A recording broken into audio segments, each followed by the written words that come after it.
Please tell us how to correctly pronounce this author's name. Well, yeah, this is a subject of debate and something that I didn't know until reading this script. And then watching a documentary where Judi Dench does the voiceover, and I listened to her, and I was like, hang on a minute, I've been saying his name. I was saying Tolkien, but it's not pronounced like that, it's Tolkien.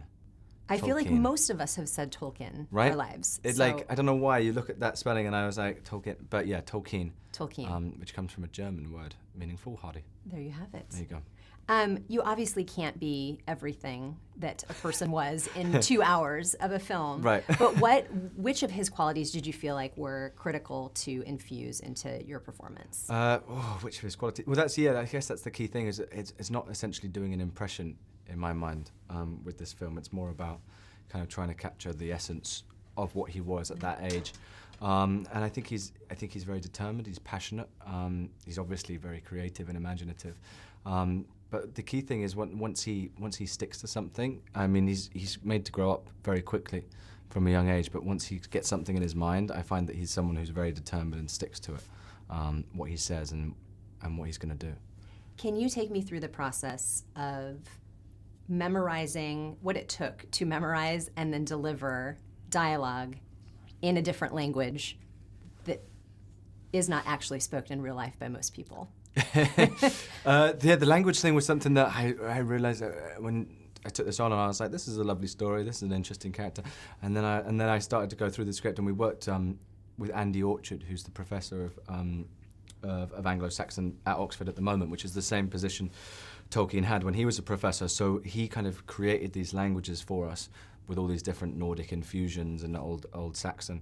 And then I would have to learn them. So he would kind of send me audio recordings or whatever it would be, and then me and Hugh O'Shea, the dialect coach, would break it down phonetically and try and then learn it as it sounds, and then try and put the meaning back behind it. So it was just a lot of repetition, basically. So you wouldn't necessarily be a conversationalist in those languages? I'm not a conversationalist in any language. Okay. Well, slightly English sometimes. That hurt when you got... Oh, yeah, no, it didn't. Are you serious? I think for me, like, I'm a huge fan of tattoos. Right. Yeah. And I think for me, knowing that it's something that I'm choosing that will be permanent, yeah, helps with the pain threshold. So maybe it does, but I'm just kind of thinking... Taking it to another place. Yeah. But I guess of all of them, I have one here as well. That probably was the most tender. Yeah. I want to get one right here. Oh, that's, that should be a fine area. Yeah, this one was okay. It just got, when it got higher.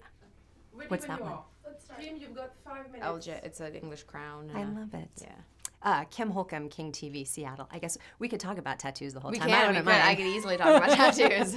What qualities did you feel were the most important that you wanted to imbue her with? Well, it was interesting because there's more to be found on Tolkien himself, and Edith is quite unknown in that regard.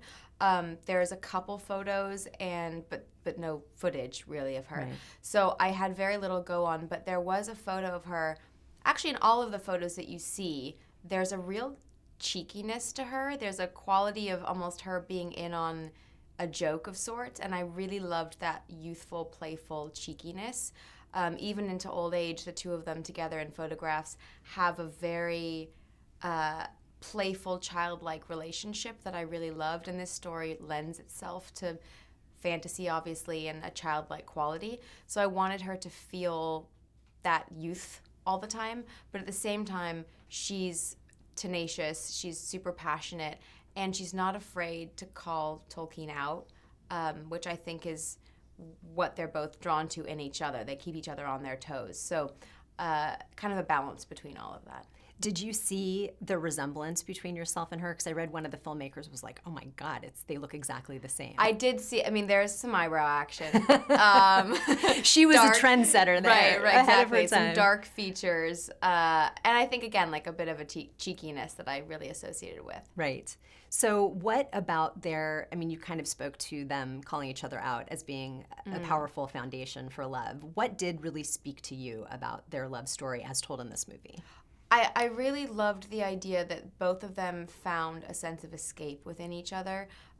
Edith very much encouraged Tolkien's love of language and storytelling and tried to encourage him to be more of himself, because I think there was a deep set insecurity within him in that he'd been made fun of for so long with his love of language and the storytelling, but she wanted to escape through his stories, so she encouraged him to tell more, and then he encouraged her to keep dreaming bigger and believe in herself, having higher capabilities. And she had very little standing in society and very little options as a woman of that time and that stature. So I think they both encouraged one another and weren't afraid to, like I said, call each other out. And I think they both needed someone to do that. Even if they didn't know it at the time, they both did that in one another. Right.